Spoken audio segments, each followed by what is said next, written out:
Concordar com Deus às vezes é difícil. Concordar com Deus às vezes é muito complicado. Geralmente nós não concordamos com Deus. Geralmente. A gente não concorda com Deus. A gente sabe mais ou menos como resolver os nossos problemas, a gente sabe mais ou menos o que tem que fazer, nós sabemos mais ou menos o que temos que escolher, então, geralmente, a gente não concorda com Deus. Concordar com Deus é difícil, irmãos. Não é matéria fácil concordar com Deus. Porém, há um problema nessa nossa tendência de não concordarmos com Deus. Um problema é que Deus é soberano. Isso é um problema para a nossa tendência de não concordar com Deus. Ele é soberano. Então, se Ele é soberano, a gente precisa entender bem o que é isso, de que se trata. Nós servimos a um Deus soberano. Tá? Ele não é igual Thanos. Não. O nosso Deus é diferente, gente. O nosso Deus não é como esses deuses da Marvel ou da DC, que tem outros deuses e que eles lutam um com o outro e às vezes um ganha, às vezes o outro ganha. O nosso Deus não é assim, que homens se juntam para vencê-lo, não é? E se juntam todos ali, quem vai estar lá primeiro. O nosso Deus não é assim. Primeira vez na Bíblia que você vê os homens tentando chegar a Deus, eles descobrem uma tecnologia nova, que é fazer o tijolo de barro e colocar no forno e assar. Eles descobrem essa tecnologia e começam a construir uma torre para chegar no céu. Eles queriam chegar até o céu e o céu veio a eles. Deus disse, desçamos. Que legal, né? É irônico esse texto de Gênesis, é muito irônico. Você lê assim, eles queriam chegar a Deus e Deus desceu. Não precisa chegar aqui não, deixa que eu vou até aí. E deu problema, não é? Deus desceu e tomou uma atitude simples. Você vai falar tal língua, você tal língua, tal língua, tal língua. Não machucou ninguém. Mas todo o intento de chegar ao céu acabou ali naquele momento. Cada um rapidamente pegou o seu rumo e você tem aquelas 70 nações sendo formadas em Gênesis 11, né? 70 nações, 70 etnias formadas já ali, e entra Gênesis 12, que Deus chama Abraão para formar uma nova nação, que era a nação de Israel. Então, o nosso Deus é soberano. E eu fui lá no dicionário, soberano. Uma palavra vem de soberania, né, do latim, supremitas e potestas, né? Significa o poder supremo. Deus é soberano, Ele é o poder supremo, Ele detém o poder supremo. Ele é aquele que exerce todo esse poder. Ele não só o tem, mas Ele exerce o poder. Ele possui a suprema autoridade. É Ele que está acima de tudo e de todos. Ele é o dominador. Não é o dominador aquele lá da história em quadrinho, não, é outro. Ele domina e Ele controla mesmo, de fato. Deus não delegou isso a ninguém. Ele é o soberano. E isso gera um conflito quando nós não concordamos com Ele, que é soberano. Imagina, Deus, eu não concordo bem com o que o Senhor está pensando em fazer. Imagina, o poder supremo, livre e desimpedido, você dizer para Ele que não concorda. Geralmente a gente não fala, né? A gente não fala. Mas Ele é o poder supremo. Eu escrevi aqui. Uma das características de ser soberano é que Deus faz o que Ele quiser, como Ele quiser e quando Ele quiser. Vou repetir. Uma das características de ser soberano é que Deus faz o que Ele quiser, como Ele quiser e quando Ele quiser. E isso é assustador, irmãos. Assustador. A gente tenta categorizar certas ações e a gente tenta encaixar no nosso sistema de pensamento. A gente categoriza e encaixa no nosso sistema de pensamento. Então, nós começamos a categorizar a ação de Deus para prever o que Deus vai fazer, e prevendo a ação soberana de Deus, a gente pode definir o que a gente quer a partir do que a gente acha, supõe que Deus vai fazer. Moda, ultimamente, você tem que entrar no processo. Deus vai fazendo a coisa, se você não entra no processo, você não alcança a bênção. Então, para alcançar a bênção, você tem que entrar no processo, é o processo, você está no processo. A história de José, José tinha um sonho, então Deus vai operar para que o sonho do José se cumpra. Então, qual é o seu sonho? Então, sonhe, e de acordo com o seu sonho vai ter o processo e Deus vai cumprir. É bonitinho, é uma suposição interessante quando nós começamos a categorizar as ações de Deus e encaixar no nosso sistema de pensamento.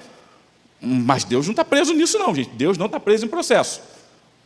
Correto? Os teólogos mais animados e motivados dizem, por isso a gente crê que Deus é selvagem. Selvagem? Lembra? Poxa, gente, selvagem. Crônicas de Nárnia, lembra? Aslan, o leão. Onde é que ele é? Não, ele é selvagem. Ninguém controla Aslan, ele é selvagem. Lembra disso? Ele é selvagem. Por que ele é selvagem? Porque Aslan não é domesticado. O leão, das Crônicas de Nárnia, o leão não é domesticado. Você não controla, vem cá, dá pata. Senta, levanta, rola. Aslan é imprevisível. Ninguém sabia o que Aslan ia fazer. Então, Aslan prefigura a ideia de Deus e de Cristo, né, nessa Crônica de Nárnia. E é interessante você ver isso, que Deus é assim, gente. Deus não é domesticado, nem domesticável. Você não consegue prever o que Ele vai fazer. Então, quando nós falamos de um processo, a gente faz bonitinho e às vezes dá certo e às vezes não. José, o sonho de José, sonhe como José. Gente, José não sonhou coisa nenhuma. Foi Deus que deu o sonho para ele. Começa por aí. Lendo a Bíblia direitinho, você vê que nem nos sonhos mais profundos José jamais sonharia isso. Deus deu esse sonho para José. Não foi ele que quis. Deus estava dizendo, eu vou fazer isso. E Deus pega José, um jovenzinho, por aí 17 anos, sei lá, por aí mais ou menos, né? Deus pega José e faz José andar pela terra sozinho com pessoas desconhecidas, sozinho em termos de família, né? E ele vai novinho, vendido como escravo. Imagina que sonho. Sonhe, irmão, ser vendido como escravo. É lógico que não foi José que sonhou isso. E lá como escravo, pensando talvez em voltar para a terra dele. Uma vez eu preguei sobre isso aqui. Eu falei sobre as orações não respondidas, né? Imagina José orando, Senhor, que eu volte para a minha terra, que eu volte para a minha terra, que eu volte para a minha terra. E levaram ele para o Egito. Mercado de escravo. Que ninguém me compre, que ninguém me compre, que ninguém me compre. Compraram. Levaram José. Potifar vai ser o dono de José. José trabalhando, imagina o sonho, né? Que sonho maravilhoso. Sonhe, irmãos.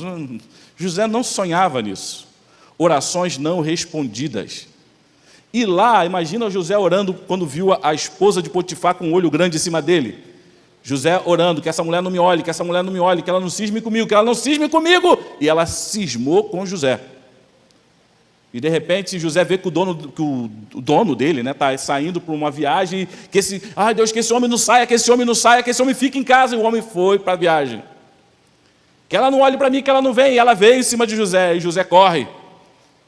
E ela denuncia José, dizendo que José tinha tentado alguma coisa contra ela, assediado.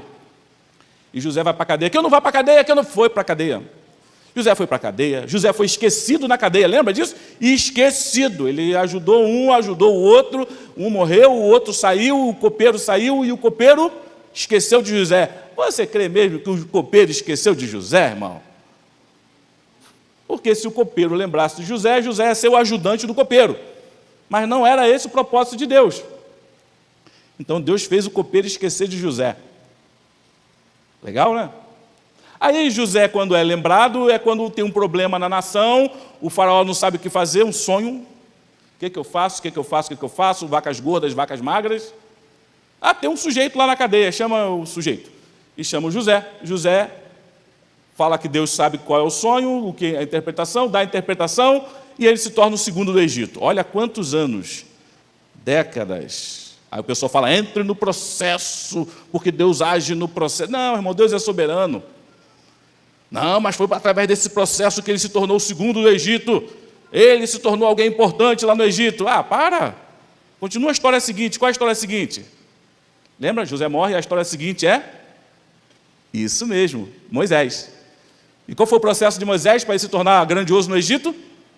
Nada. Colocou no cestinho, botou na água, escorregou ali, a mulher pegou, a filha de Faraó, ele já estava protegido dentro do palácio como um dos príncipes.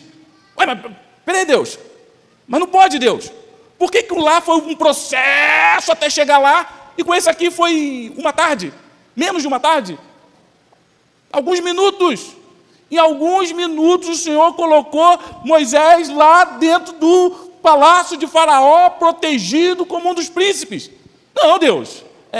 Deus é soberano, irmão. Deus faz como Ele quer, na hora que Ele quer, do jeito que Ele quer. Se quiser ou não, Ele faz ou não, e acabou, irmãos. Quem é você para dizer, Deus, por que me fez assim? Por que é desse jeito? Deus é soberano e Ele sabe o que está fazendo.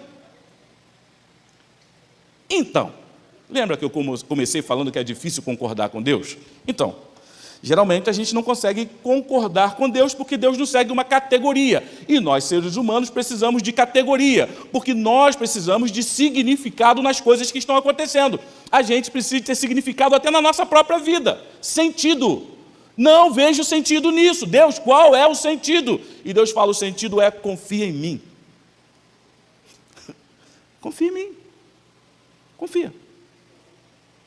E a gente não consegue confiar. Confia. Eu sei o que eu estou fazendo. Mas a gente não concorda. Eu fiquei pensando assim, sobre essa tendência, e eu comecei a olhar para mim, coisas que eu mesmo tenho dificuldade de concordar. Por exemplo, colocar uma árvore tão perigosa ao alcance de Eva. Por que colocar uma árvore tão perigosa ali? Colocava uma rede de proteção, sei lá, uma treliça, alguma cerca elétrica. Mas não, deixou ali disponível. Estava ali passando, olhou ali, e a serpente. A serpente. Como diz Milor Fernandes, como dizia Milor Fernandes, né?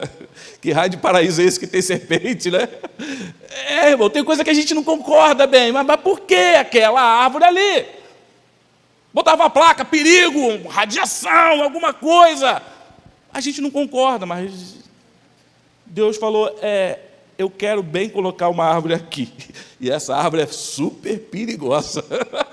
Você concorda? Você faria diferente, né? Ou só eu penso assim? Deus, eu faria diferente. Eu faria de outro jeito, né? Sei lá. Mas Deus fez assim. Quer ver outra coisa interessante que para mim eu fico... Deus fechou o Mar Vermelho. Eu não fecharia o Mar Vermelho. Imagina, abriu. Água para um lado, água para o outro. Todo mundo de boca aberta, babando. Eu deixaria aberto, até hoje. Imagina a onda que ia tirar. Será que esse Deus existe? Vai ali no Mar Morto, passa ali. Eu passei de avião em cima, né? E fiquei pensando, será que podia estar aberto, né? Ia ser bacana, eu cruzei aquela parte do estreito ali. Poxa, podia estar aberto aquilo ali, que ia ser muito legal, né? Imagina, até hoje. É fácil, quer saber como é que é? Vai lá, vai você ver. Aí está lá aberto. Uau! Mas não. Vai entender Deus. Ele foi e fechou o treco. Depois o negócio está aberto, todo mundo de boca aberta assim, aí Deus vai e fecha. Oh, meu Deus, então é difícil concordar. Quer ver outra coisa interessante? Os cananeus estavam pintando e bordando, se afastando cada vez mais do conhecimento de Deus e esquecendo daquelas coisas que aprenderam lá no primórdio, e eles estavam fazendo um montão de coisa errada. E Deus fala bem para Abraão, a batata desse povo ali está assando. Não foi assim que Deus falou para Abraão, né? Não foi desse jeito. Mas Deus falou que o tempo deles ia chegar. O tempo dos amorreus vai chegar. Segura aí. Os teus descendentes vão para o Egito, vão ficar lá 400 anos lá como escravo, e depois volta e eu pego esses caras. Não falou pego esses caras, mas entendeu como é que o texto está dizendo. Ou seja, demorou mais de 600 anos para Deus dar uma punição para aquele povo. Você aguardaria 600 anos? Deus, os caras lá, Deus estão pintando e bordando. Deus, os caras estão matando. Deus, os caras estão fazendo. Deus, olha esses caras. Deus, os caras continuam. Ninguém se arrepende. Estão adorando, matando os filhos lá queimados para Moloque. Deus, faz alguma coisa, Deus. 10, 20, 30, 40, 50 anos, você aguentaria? Eu acho que você dá valor que você... Se você fosse Deus, você ia fazer o quê? Destruía... Não ficou bem isso. Mas você entendeu, você faria alguma coisa e destruiria esses caras todos. Não, Deus demorou mais de 600 anos, 640, 680 anos, dando chance para aquele povo se arrepender. E depois você pergunta, tem gente que lê o texto e fala, como Deus é malvado, chegou matando todo mundo. Depois que você descobre que foi esse tempo todo, você fica, Deus, que isso, Deus? Age logo aí, Deus, eu não concordo, você talvez não concorde, talvez você ache que fez a coisa errada, tem que ser punido logo. Deus não é assim, Deus é soberano. Mas em outros casos, o cara só tocou na arca, foi fulminado. Não é estranho? O cara só tocou, o treco ia cair, ele foi lá segurar, foi segurar e foi blipado. Blipado ficou estranho, mas tudo bem. Os coroas perguntam para os mais jovens aí o que é ser blipado. Ok. Sumiu, fulminou o sujeito. Então, é difícil concordar com Deus. Tem um montão de coisa. Daniel morreu na Babilônia, eu não deixaria Daniel morrer na Babilônia. Eu traria de volta. E mais um montão de outras coisas que eu não concordo, eu acho estranho. Deus, por quê? Quer ver um que para mim é difícil? Eu falo isso aqui sempre quando eu prego, né? Tá, se eu sou Deus e vou fazer o filho dele ressuscitar, vocês sabem onde eu gostaria que Jesus ressuscitasse, não sabe? No quarto de Pilatos.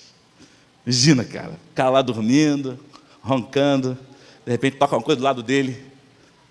Para com isso. Aí ele acorda, na hora que olha Jesus, mostra as mãos furadas e fala, lavou suas mãos, né? Imagina o impacto disso, irmão. Imagina o impacto disso. Imagina Mel Gibson fazendo um filme desse, The Chosen fazendo um filme com Jesus acordando do lado de Pilatos, e Pilatos ali acordando, vendo Jesus ressuscitado. Ué, eu não mandei te matar? Mas não. Ele, num domingo de manhã, num lugar sem ninguém, lá no túmulo ele ressuscita, o anjo abre a porta, a pedra, né? Aí as mulheres vêm correndo, e testemunho de mulher tem menos valor, né? Testemunho de mulher tem menos valor. Naquela época, testemunho de mulher tinha menos valor. As mulheres chegam e está ele ali, e eu falo, gente, mas não falta, Deus, falta um roteirista aí, não? Para dar um negócio mais emocionante, para ser de acordo com o que nós achamos o melhor. Porque o que nós achamos melhor está maculado com o nosso pecado, irmãos. A gente precisa entender que aquilo que nós achamos ser o melhor está maculado com o nosso pecado. Por isso nós divergimos muito de Deus. O que Deus acha bom e o que nós achamos bom. Por isso a gente fala, eu faria de outro jeito. Por isso nossos cânticos. Eu escrevi aqui algo assustador. Os nossos cânticos exaltam a possibilidade de Deus cumprir os nossos sonhos. Imagina a loucura que os nossos cânticos exaltam. Os nossos cânticos exaltam a possibilidade de Deus cumprir os nossos sonhos. Sonhos de um coração pecaminoso, enganoso, quem o conhecerá? Se Deus for cumprir os meus sonhos, esse mundo vai ser uma loucura. Igual o Jim Carrey, né? Lembra do Todo-Poderoso? Aquele filme, eu quero ganhar a loteria, todo mundo ganhou a loteria. Virou um caos, porque todo mundo ganhou e o dinheiro foi pouquinho para todo mundo, foi uma loucura. Dizer sim para todo mundo, nós não sabemos o que é o bom, nós não sabemos o que é o melhor, e temos uma loucura estranha, que é o desejo, não só que Deus faça a nossa vontade, mas o desejo de domesticar o nosso Deus. Deus é o nosso Deus queridinho e nós o protegemos. Não fala do meu Deus. Não fale assim do meu Deus. Como uma pessoa que, lá de São Paulo, que eu soube que foi interessante, que ficou chateado, porque uma pessoa chamou a cadelinha dela de cachorro. Ficou muito chateado, porque queria que chamasse pelo nome. E a pessoa chamou de, a cachorra? Cachorrinha? Como? Tem gente que quer que, não, tem que chamar o meu Deus como eu chamo. Tem que falar de Deus como eu acho que tem que ser. E nós começamos a querer defender esse Deus, irmãos. É uma concupiscência nossa também, dentro das nossas categorias, do nosso pensamento, o desejo de querer defender Deus. Você, quando começa a ver as guerras religiosas que os cristãos fizeram, que o povo de Israel fez por causa do desejo de querer defender Deus, irmãos. É coisa absurda. E o período dos juízes conta bem isso. O final do período dos juízes, quando Deus levanta Samuel, é um período bem bacana para entender isso de defender Deus. O povo sai para a guerra com os filisteus e apanha. Todo mundo em pecado, pintando e bordando, vão para a guerra com os filisteus e perdem. Lembra 1 Samuel 4 e 5? 1 Samuel 4 e 5, vão para a guerra e perdem feio. Mas que pancada feia. 7-1 ficou pequeno, irmãos. Foi feio. Aí eles voltam e pensam, como é que a gente vai ganhar? Já sei, vamos levar a arca. Por quê? A arca representava a presença de Deus. A arca é Deus, então a gente leva Deus com a gente. Obrigaram Deus a ir com eles, porque a arca representava a presença de Deus. Tcharam, a gente leva a arca e Deus vai com a gente, e não tem como a gente perder, porque Deus está com a gente. Você conhece a história lá de 1 Samuel 4 e 5, não lembra bem da história? O que aconteceu com eles quando chegaram lá com a arca? Apanharam de novo dos filisteus, e os filisteus ainda roubaram a arca. E Ofni e Finéias, os filhos do sacerdote, foram mortos. Imagina eles voltando para casa, a vergonha. O nosso Deus foi roubado. Na cabeça deles, o nosso Deus foi roubado pelos filisteus. Além do nosso Deus levar a surra junto com a gente, eles ainda roubaram o nosso Deus. Essa é a história. E quando chega no capítulo 5, você sabe como é que Deus fez, né? Eles pegaram a arca, colocaram no templo lá do Deus deles, felizes da vida, ganhamos, roubamos o Deus dele. Mas não era Deus, era só um símbolo. Mas Deus entra no jogo ali, é bem interessante, é bem fora dos nossos padrões. No dia seguinte, quando o pessoal acorda, entra no templo, o Deus deles está caído, prostrado, de frente para a arca. Aí eles levantam o Deus dele, colocam lá. No dia seguinte, eles acordam, quando vão ver, o Deus está lá prostrado. E depois acorda, como é que está? Prostrado com a cabeça cortada. Peraí, essa arca tem alguma coisa estranha. E eles começam a ver que a arca tem um problema, porque eles começam a ficar doentes. Começa a dar doença no povo por causa da arca, gente. E começa a dar úlcera, hemorroida. O texto da Bíblia diz isso, mas é hemorroida o texto. Imagina um incômodo. Hemorroida, todo mundo, gente. Eles não sabiam o que fazer com a arca. Leva a arca para o povo lá, o povo fica doente. Eram 5 reis aí entre os filisteus, né? Vai passando de rei em rei aquele, vai todo mundo ficando doente, sendo humilhado. Os homens não podiam nem sentar. Todo mundo humilhado. E no final o que eles fazem? Eles pegam a arca, colocam em cima de um carro, né? De boi assim e tal. Pegam, fazem hemorroidas de ouro, símbolo, coloca aquele tesouro dentro daquela carruagem, aquela carroça, e manda para a terra do povo de Israel. A arca, junto com um tesouro, dizendo, por favor, recebe isso de volta, senão a gente vai morrer. Essa arca vai matar a gente. Ou seja, Deus não precisa ser defendido. Amém? A arca sozinho lá fez o que os caras não conseguiram fazer, venceu uma guerra. Deus venceu uma guerra sem dar um tapa em ninguém. Deus não precisa de nós para vencer as batalhas. Deus sabe se defender sozinho. Pelo contrário, é Ele quem nos defende. Nós é que somos defendidos por Ele. Nós não precisamos dizer, o meu Deus, Ele vai... Não, é Ele que vai nos defender. Lembra Sadraque, Mesaque e Abednego na fornalha, não sentiram medo? Chega lá, o nosso Deus vai nos defender. Mas se Ele não quiser nos defender, mesmo assim a gente não vai se prostrar. Isso é fé. Fé não é você saber o que Deus vai fazer. Fé é você concordar que a vontade de Deus é boa, perfeita e agradável. Seja ela qual for, como for e quando for. Isso é fé. Confiar em Deus. Lembra de Gideão? A história de Gideão tem que acabar. Vou tentar acabar com a história de Gideão. Gideão. A história é bem bonita. Juízes, capítulo 6, né? Juízes 6. Abre lá em Juízes 6. Vamos tentar. Já que é para acabar legal, vamos acabar bonitinho. Juízes 6. Encontrou aí Juízes 6? Quem está na Bíblia analógica, vai virando as páginazinhas. Quem está na digital, vai mais rapidinho aí, né? Juízes 6. Se bem que tem um pessoal da antiga aí, o pessoal da antiga, na analógica, abre bem mais rápido do que o pessoal na digital, né? O cara ainda está abrindo a senha do celular, o sujeito já, pá, aquela Bíblia viciada, né? Abre assim já no certinho, não sei como. Juízes capítulo 6. A história é bem interessante. O povo de Israel pecou contra Deus, fez um montão de coisa errada, então eles estavam sendo invadidos pelos amalequitas, os beduínos, os povos do Oriente, todo mundo invadindo na hora da colheita e tomando tudo deles. E tinha um sujeito chamado Gideão que malhava o trigo dele no lagar. O povo estava ali perecendo, com fome, com dificuldade, cavaram umas cavernas para se esconder quando os caras vinham invadindo a terra, eles não tinham o que fazer, clamaram a Deus. Deus enviou um profeta e falou que Deus ia livrá-los. Olha que interessante, eles clamaram a Deus não por causa do pecado, eles clamaram a Deus porque estavam sofrendo. Isso te diz alguma coisa? Deus interviu por graça. Eles não mereciam. Acontece com a gente direto. Quantas bênçãos você recebe e você nem merece, mas é graça de Deus. Deus sabe o que você precisa.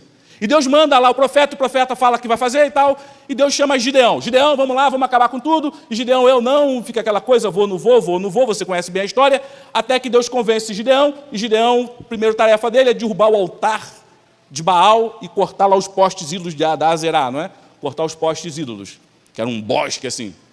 Ele faz isso de noite, destrói o altar de Baal, corta todas aquelas árvores, pega os bois dele lá, sacrifica e restaura a adoração a Deus.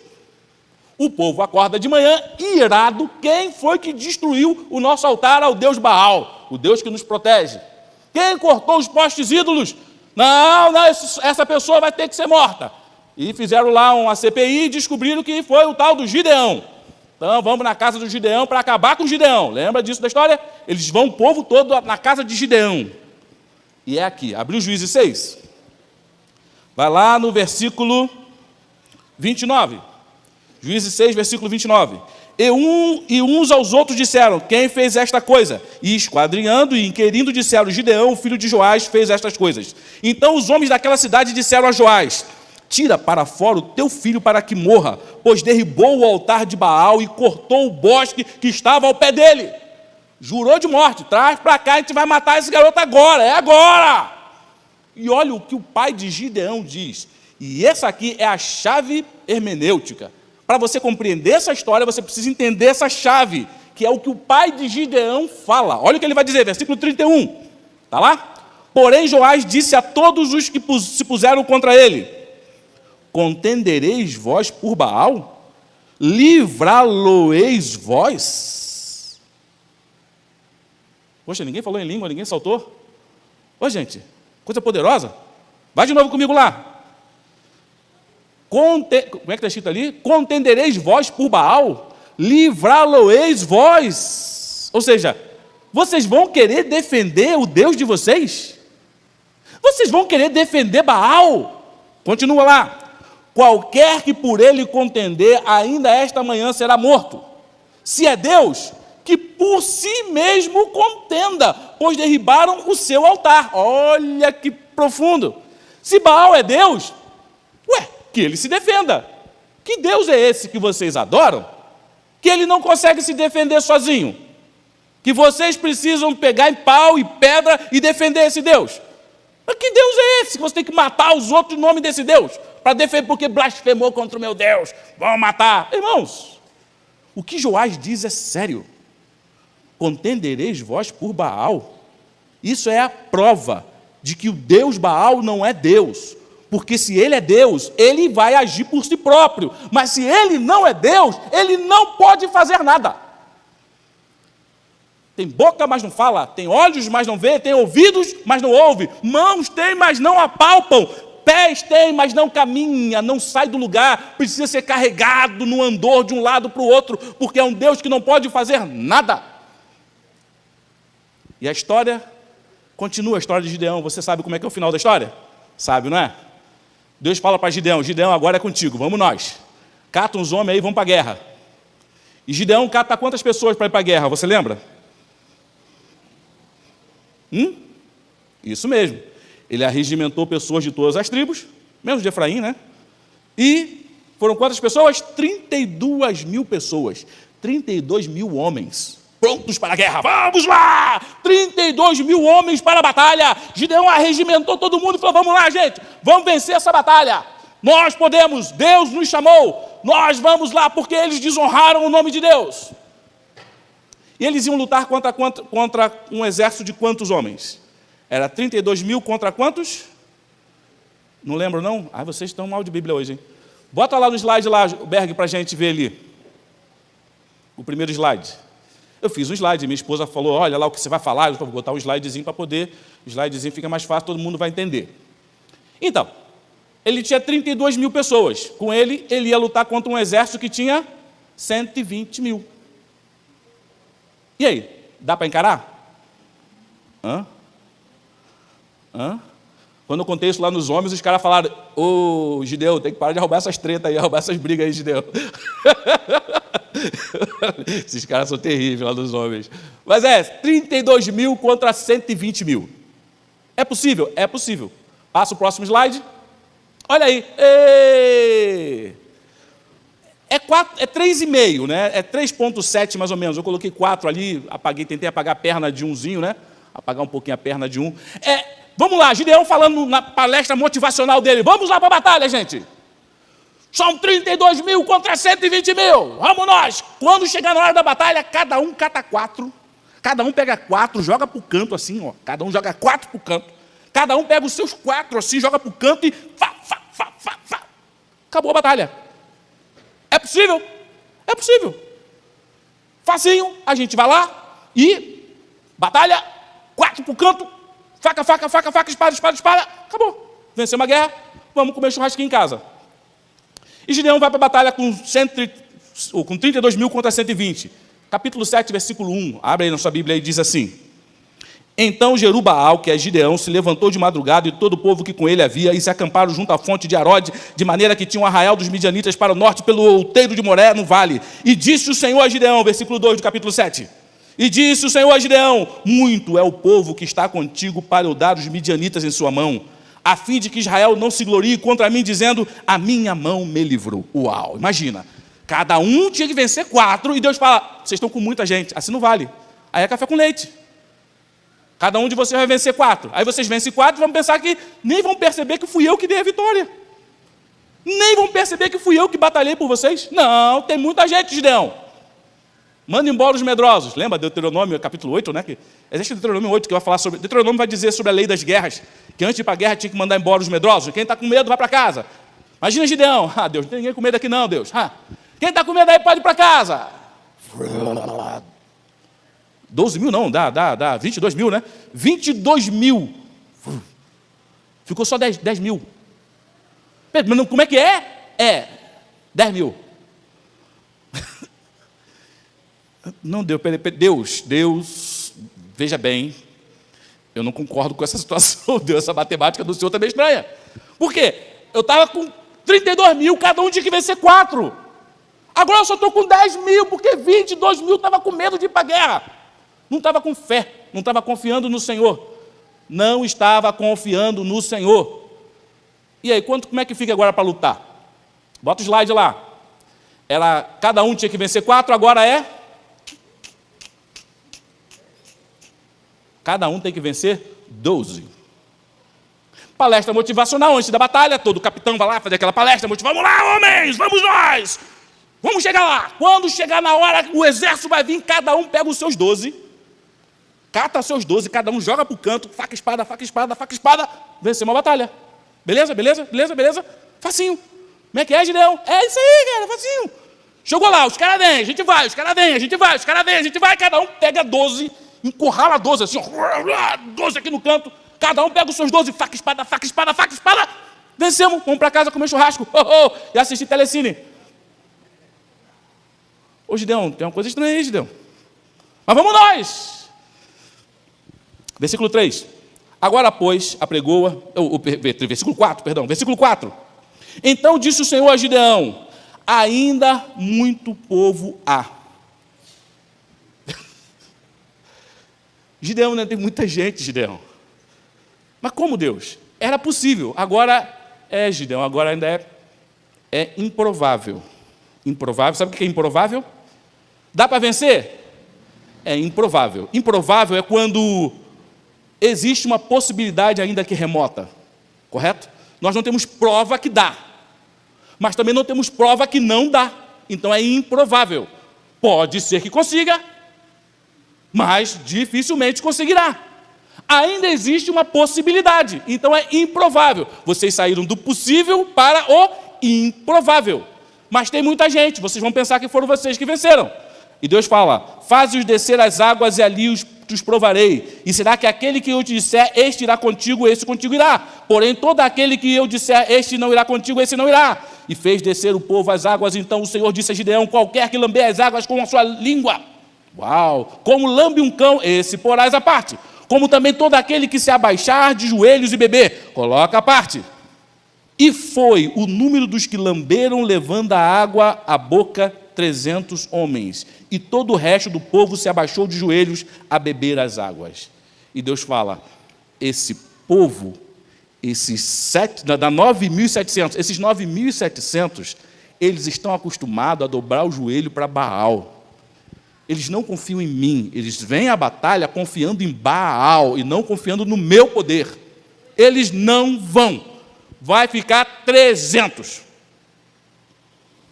Imagina Deus olhando assim, ou Gideão olhando para o céu, falando: eu não concordo, Deus.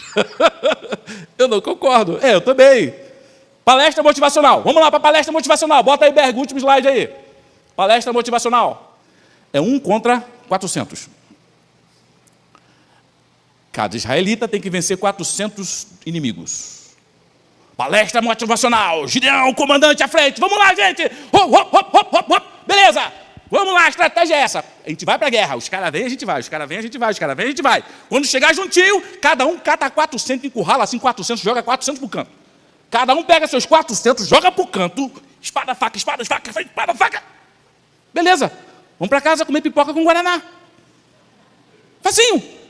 Os caras vêm, a gente vai, os caras vêm, a gente vai, a gente pega cada um junto os seus 400. Garra 400 assim, ó. Vem pra cá, joga 400 pro canto. E pá.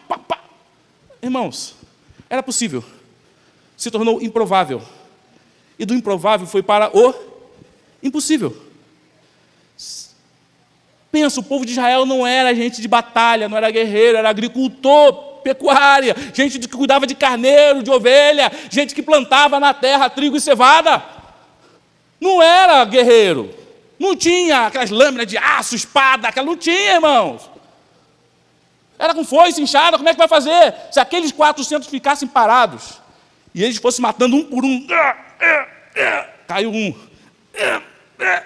caiu o outro, até matar os 400, tinha que parar no final do dia e falar: gente, vamos para casa descansar. Amanhã vocês voltam para eu continuar matando vocês. Porque um só não dá para matar os 400, parados.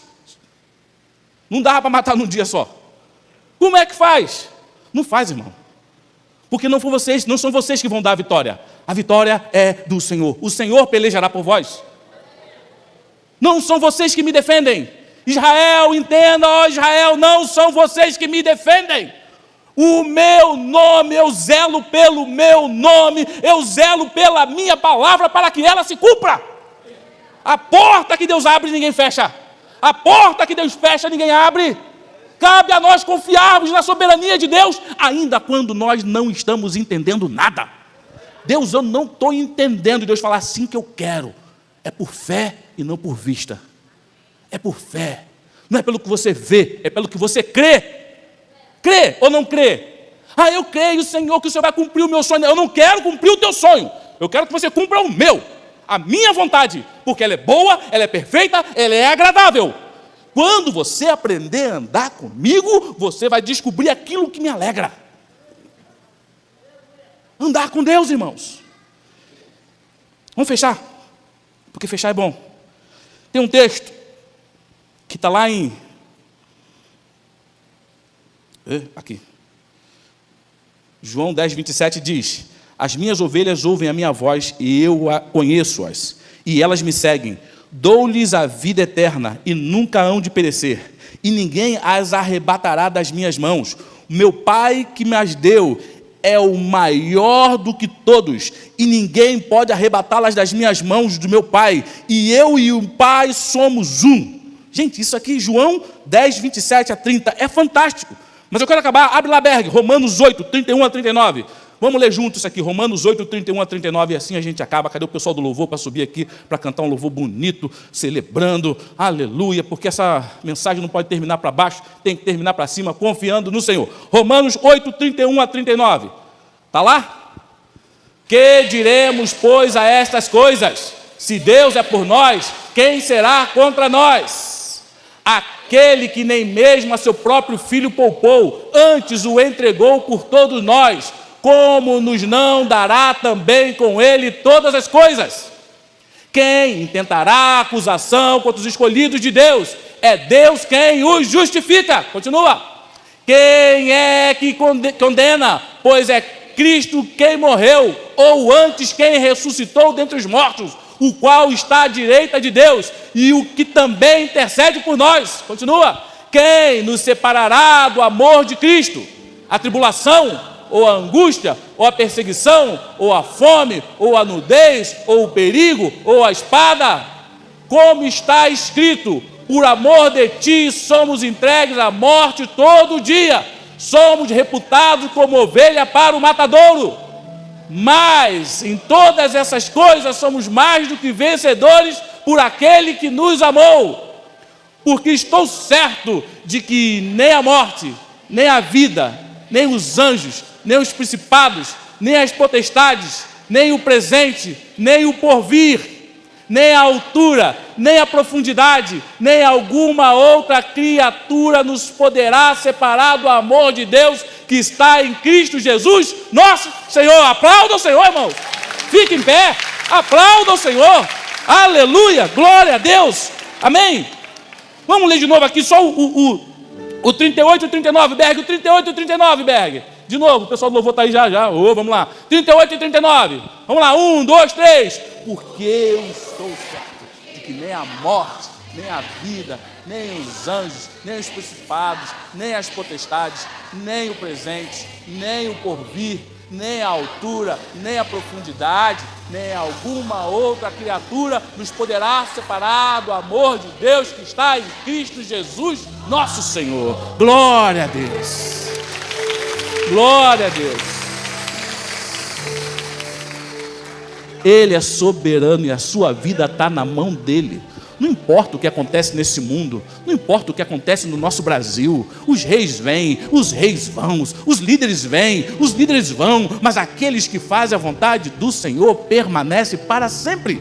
Por isso nós não nos exasperamos, irmãos, porque nós confiamos, o nosso coração está em Deus. Em Deus. Quem tentará acusação contra nós, se é Cristo quem nos justifica, irmãos? Por que você está com medo? Por que você está com medo do desemprego? Por que você está com medo do que vai acontecer com o teu patrão? Por que você está com medo daquela prova? Por que você está com medo do que vai acontecer na tua família? Por que você está com medo? Deus está aí com você. E quando você for para casa, Ele vai contigo. E quando você deitar para dormir, Ele estará contigo. Amanhã Ele estará do teu lado. O teu Deus que te protege, que te guarda e sabe dos teus pecados. Ele sabe dos teus erros. Ele sabe que você falha. Ele sabe que às vezes você não consegue. Mas não é por causa de você que Ele faz isso.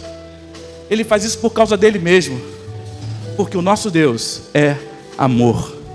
E Ele te ama. Você pode confiar? Você pode confiar? Você vai para casa confiando. Você vai para casa essa noite dizendo: Senhor, eu confio em Ti. Então vamos louvar o Senhor para terminar essa mensagem. Confia, calma, confia e saiba que Ele é Deus. Confia, tudo já vai passar. Confia que Ele é contigo. Confia e use a sua fé. Confia, tudo já vai passar. Não pare de adorar, não pare de lutar. O amor regará tua fé. Confia, pois o Senhor é contigo. Ele não te abandonará. A esperança e um bom futuro, não pare de acreditar.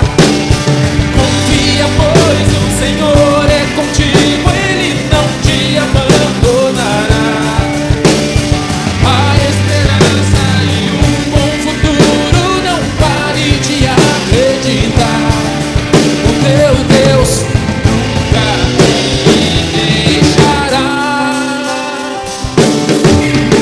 Confia, calma tua alma. Sabe que Ele é Deus? Confia, saiba que Ele é Deus. Confia, tudo já vai passar. Confia que Ele é contigo. Confia e use a sua fé. Confia, tudo já vai